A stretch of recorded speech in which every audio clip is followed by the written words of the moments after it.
Dobrý den, já vás vítám u dalšího videa. Dneska natáčím zase ve 4K, protože Martin říkal, že to Full HD na tom Sony A7 III fakt nestojí za nic. Ale zůstal jsem u poměru 2:1, protože na tom iPhoneu to vypadá podle mě výrazně lépe. Dneska se podíváme na to, jaký je nejlepší externí disk pro střih videa, jak ho naformátovat a jak s ním pracovat. Tak se na to pojďme podívat.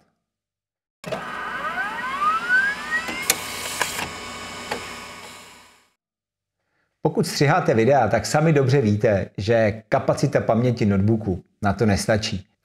Já mám 15-palcový MacBook Pro z roku 2019 a disk, který v něm je pouze 256 GB. Takže tady ty 4K videa, tady z toho Sony fotoaparátu, docela rychle ten disk zaplní. Pracuji tedy s externím diskem. Dalším důvodem, proč pracovat s externím diskem, je to, že můžu přenášet projekty mezi jednotlivými počítači.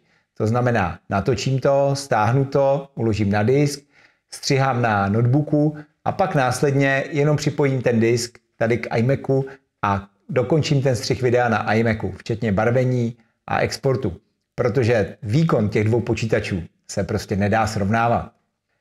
Já jsem si asi před 2 lety koupil tady ten Samsung T5. Tenhle disk má kapacitu 500 GB a rychlost čtení je 550 a rychlost zápisu 550 MB za sekundu. Takže tenhle SSD disk je výrazně rychlejší než klasický externí disk. Další jeho výhodou je tady ta velikost. Je tak malý, že se vám v pohodě vejde do kapsy a je vybaven USB-C rozhraním. Takže bez problémů ho připojím k mému MacBooku. Tenhle disk jsem kupoval zhruba před 2 lety a tady na kanále najdete podrobné video, kde se věnuji jeho vlastnostem. Musím říct, že jsem s ním maximálně spokojen. Letos na Amazonu v rámci akce Black Friday měli tady tu novější verzi, to znamená Samsung SSD T7. Tahle verze se od té staré liší tím, že má větší přenosovou rychlost. A poslouchejte, rychlost zápisu je 1000 MB za sekundu a rychlost čtení je 1050 MB za sekundu. To znamená jednou tak rychlejší než tady na té staré T5. Co je ale nutné, musíte mít počítač, který je vybavený USB 3.2. To znamená, můj MacBook v pohodě, tenhle iMac z roku 2019 taky v pohodě. Pojďme se teda podívat, jak ten disk vypadá a jestli se nějak změnil. Tak, co máme v krabici? Máme tady ten disk a první, čeho jsem si všimnul, je to, že je o něco tenčí. Ale jak si můžete všimnout, je i o něco vyšší. Na šířku jsou ty oba dva disky stejné. Pocitově možná je mi příjemnější tenhle menší, protože by byl lepší do kapsy. Ale tady ten tenkej za 68 €. Dále součástí balení máme USB-C, USB-C a klasický kabel USB-C, USB-A. Já mám tenhle ten disk připojený tady k iMacu přes ten kabel USB-A, USB-C, protože ta rychlost je stejně jenom 500 MB za sekundu a to bez problémů stačí.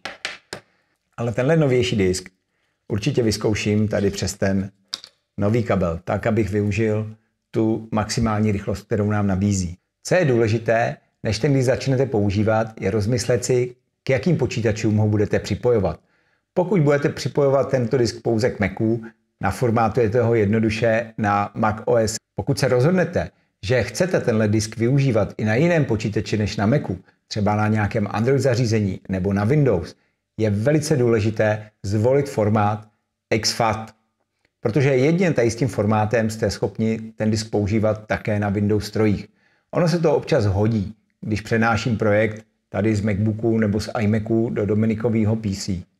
Pokud používáte DaVinci Resolve, můžete si na ten disk umístit externí databázi.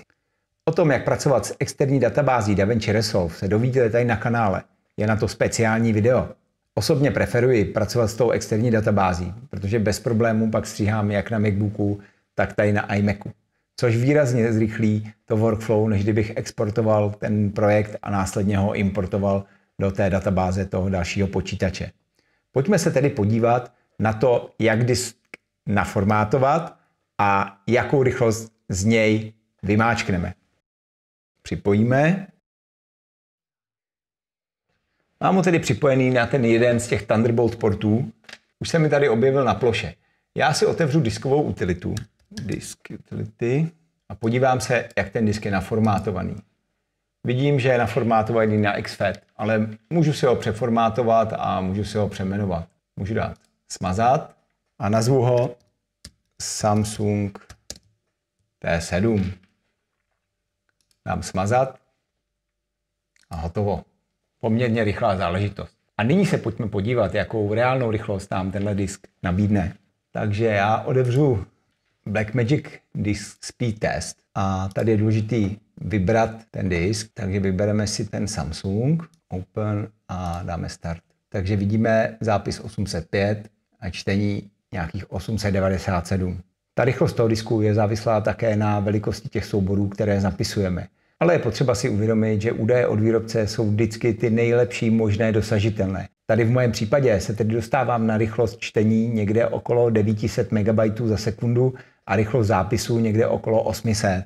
Vypneme a jdeme to porovnat s tou starou T5. Připojíme teda tu T5. Opět vyberu ten cílový disk, který budeme testovat a odstartujeme. A jak si můžete všimnout, tak ta reálná rychlost je někde okolo 430 MB za sekundu, jak zápisu, tak čtení. Co se nám tedy potvrdilo, je, že tady ten Samsung T7 je jednou tak rychlejší než Samsung T5, co to znamená v reálném používání. Já mám tady na ploše 10 GB soubor a podíváme se, jak dlouho bude trvat ho překopírovat na ten Samsung T5 a kolik bude trvat na ten Samsung T7. Přesouvám na T5, píše to méně než minuta, ještě 10 vteřin. Vidíte, že i s tady tím starším diskem je ten přesun poměrně rychlý. Začínali jsme někde na 20 a skončili jsme někde na 45. To znamená 25 vteřin.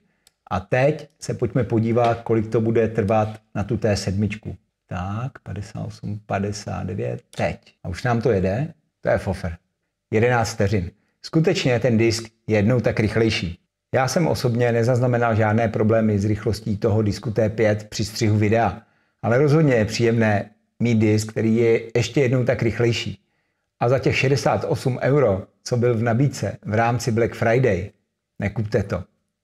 Tak co tomu říkáte? Pořídíte si také externí SSD disk? Pokud se vám video líbilo, dejte mu like, můžete ho sdílet. A pokud nechcete přijít o žádná další videa, dejte odběr kanálu. Já se s vámi tímto loučím a těším se na shledanou u nějakého dalšího videa. A doufám, že jste se zase něco naučili.